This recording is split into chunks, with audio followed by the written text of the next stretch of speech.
उत्तराखंड में बीजेपी 2022 का चुनाव किसी व्यक्तिगत चेहरे के दम पर नहीं, बल्कि पार्टी के चुनाव चिन्ह कमल के फूल पर लड़ेगी। बीजेपी का दावा है कि पार्टी ने सत्ता में रहकर कई सारे काम किए हैं और इन काम, योजनाओं और विकास कार्यों के दम पर चुनाव लड़ा जाएगा। दरअसल कांग्रेस अपने बड़े नेता हरीश रावत को आगे कर रही है और कांग्रेस की कोशिश उत्तराखंड विधानसभा चुनाव को धामी बनाम हरीश रावत करने की है, तो वहीं बीजेपी कमल निशान को अपने अभियान का केंद्र बना रही है। बीजेपी ये रणनीति अन्य विधानसभा चुनावों में भी अपना चुकी है, जिसमें उसे सफलता मिली है। ऐसे में पार्टी की अब यही रणनीति उत्तराखंड में भी देखने को मिलेगी।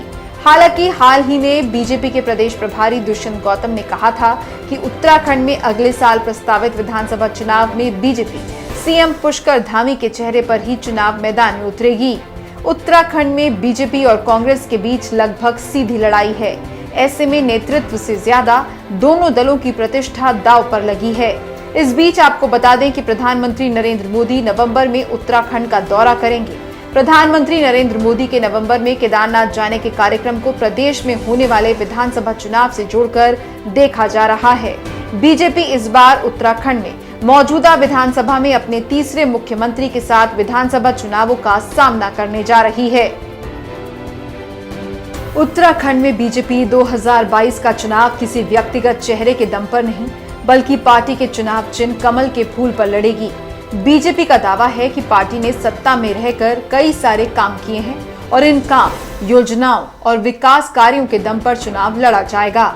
दरअसल कांग्रेस अपने बड़े नेता हरीश रावत को आगे कर रही है और कांग्रेस की कोशिश उत्तराखंड विधानसभा चुनाव को धामी बनाम हरीश रावत करने की है, तो वहीं बीजेपी कमल निशान को अपने अभियान का केंद्र बना रही है। बीजेपी ये रणनीति अन्य विधानसभा चुनावों में भी अपना चुकी है, जिसमें उसे सफलता मिली है। ऐसे में पार्टी की अब यही रणनीति उत्तराखंड में भी देखने को मिलेगी। हालांकि हाल ही में बीजेपी के प्रदेश प्रभारी दुष्यंत गौतम ने कहा था कि उत्तराखंड में अगले साल प्रस्तावित विधानसभा चुनाव में बीजेपी सीएम पुष्कर धामी के चेहरे पर ही चुनाव मैदान में उतरेगी। उत्तराखंड में बीजेपी और कांग्रेस के बीच लगभग सीधी लड़ाई है। ऐसे में नेतृत्व से ज्यादा दोनों दलों की प्रतिष्ठा दांव पर लगी है। इस बीच आपको बता दें कि प्रधानमंत्री नरेंद्र मोदी नवंबर में उत्तराखंड का दौरा करेंगे। प्रधानमंत्री नरेंद्र मोदी के नवंबर में केदारनाथ जाने के कार्यक्रम को प्रदेश में होने वाले विधानसभा चुनाव से जोड़कर देखा जा रहा है। बीजेपी इस बार उत्तराखंड में मौजूदा विधानसभा में अपने तीसरे मुख्यमंत्री के साथ विधानसभा चुनावों का सामना करने जा रही है। Sky news global report.